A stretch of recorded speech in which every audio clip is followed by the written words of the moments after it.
Okay, so figured I'd show you all my system. I guess you could call it a system. I come home, and depending on where I'm at, I put my rocks in a cup. This is my Missouri. Most of this is from the drive-in, and big piece of a blade. A lot of broken blades at the drive-in. At least the spot I was digging. Yeah, sorry that I haven't put up my last Missouri video yet, but you can see I'm still sorting stuff and cataloging, and oh geez, I didn't expect the kindness of the people there, and I ended up bringing home more stuff than I found, and I just recently emptied my backpack and was still finding stuff. So this would be my main spot, or you know, whatever. That actually is what this is. But I'll throw it in my little cheapy dollar store strainer and wash it off. And then it'll go on to one of these trays. And this is all the stuff from Burton's farm. And when I go through it, I'll look for anything worked or a really odd material. And over here, this is my main spot, and it's just kind of like a rough representation of the materials from there. Some stuff is just like, that's pipestone, and got some worked slate, piece of a pendant. It's really just for me. I don't think anybody's ever gonna think that this has a lot of value, other than I can say, you know, oh, I did find some plum run flint at this place, or whatever. As I go through this stuff, some of it just ends up being junk, and my goal isn't to erase every sign of prehistoric occupation. I'm just, if it makes me walk 3 rows over to pick it up, I'm gonna be mad if I go back out there the next time and it does it again.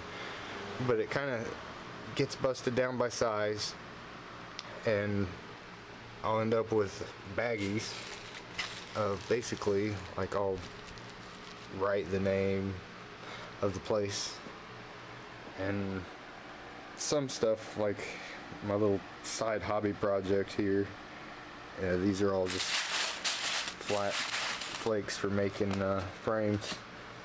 You may have seen a certain fish hook in one of these things. But this one's a neat one. It's got Indiana flint, Kentucky flint, and lots of different Ohio flints on here. Again, just that.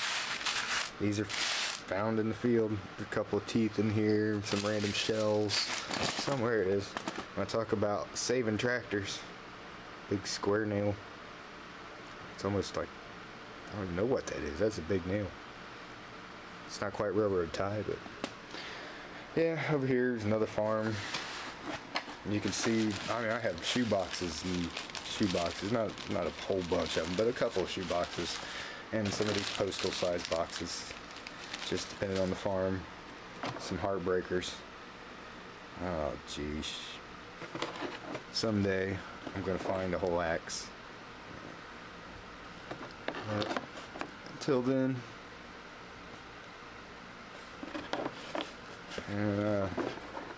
I think that's kind of like a rim shard of a stone bowl or something. It's polished, whatever it is.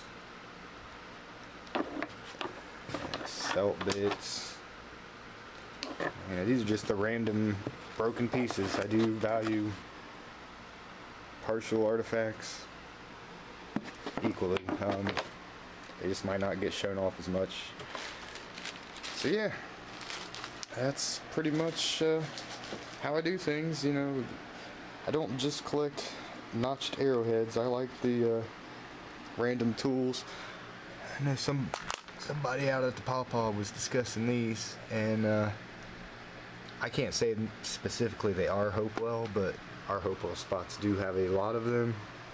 I don't know what our local people were tempering their pottery with, if it was just the big freshwater clam looking shells, or if they use snail shells as well. But I imagine snails are a good dietary supplement when I watch these shows on National Geographic.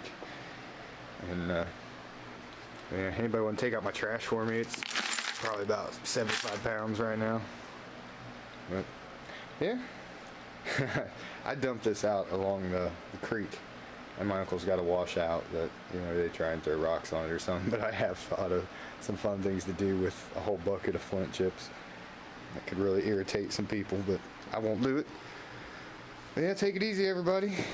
There's my system, and hopefully I'll get the last Missouri video up someday and pay homage to the Mackey brothers. They're some cool fellas. So yeah, rock on, everybody.